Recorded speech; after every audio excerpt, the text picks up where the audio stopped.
जिस प्रसंग सुन रहे थे मर्यादा पुरुषोत्तम भगवान श्री राम का,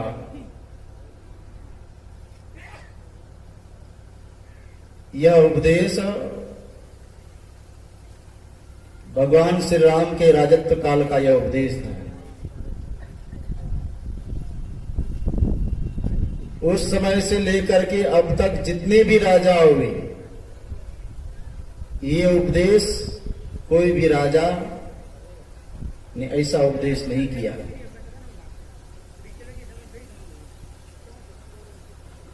भगवान श्री राम के पिता होने का सौभाग्य राजा दशरथ को मिला, लेकिन राजा दशरथ भी ये उपदेश नहीं कर सके और सारी प्रजा भी कहते हैं भगवान श्री राम के राजत्व काल में किसी तरह का कोई दुख नहीं होता था। और भगवान श्री राम का ये स्वभाव ही था बचपन से।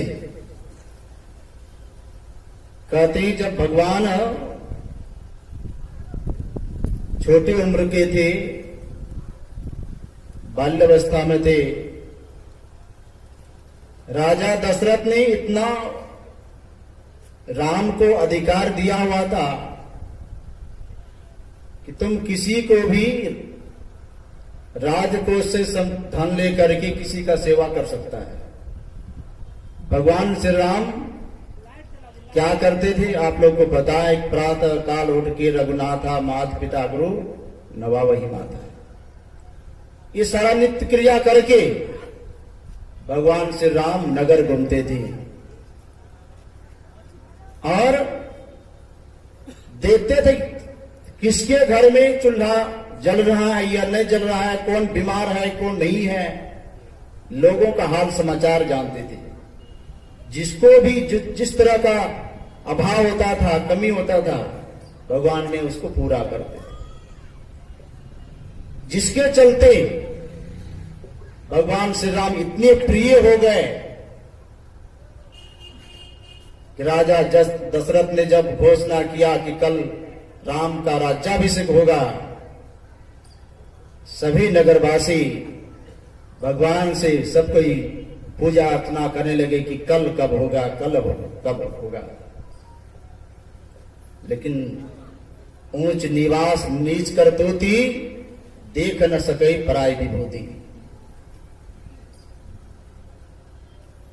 भाषा तो कहते देवताओं का ऊपर में है, लेकिन नीच उसका बुद्धि है। विधि का विधान उधर का बहुत लंबा प्रसंग है। भगवान राम राजा ने बन करके जंगल गए। अब पुनः वहां 14 वर्ष के बाद जब आए, सब प्रजा बहुत आनंद से रहने लगे। किसी तरह से किसी को कोई दुख नहीं।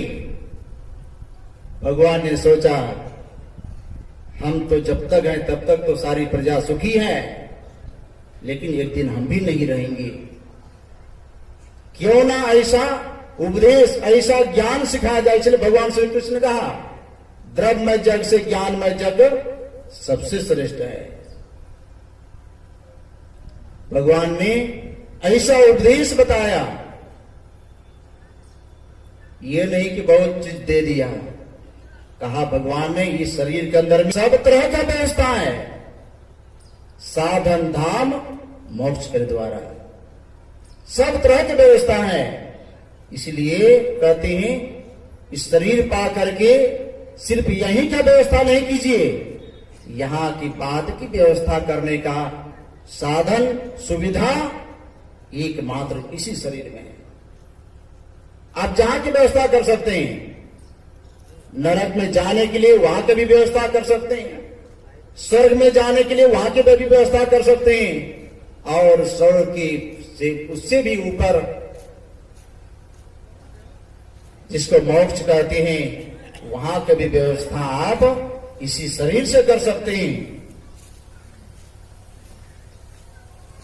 कोई भी व्यवस्था करने में कब तक कर पाइएगा व्यवस्था?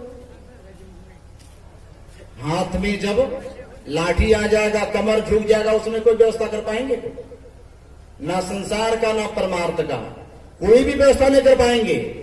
इसलिए महर्षि साई स्वामी जी महाराज की भी वाणी में आया है, जब तक यह तन है सबल, बुद्धि देती साथ, तब ही तक गुरु भक्ति का अवसर जानो हाथ। और ये भी मत समझिए मेरा अभी हम जवान है तो मेरा ऐसे ही चल जाएगा।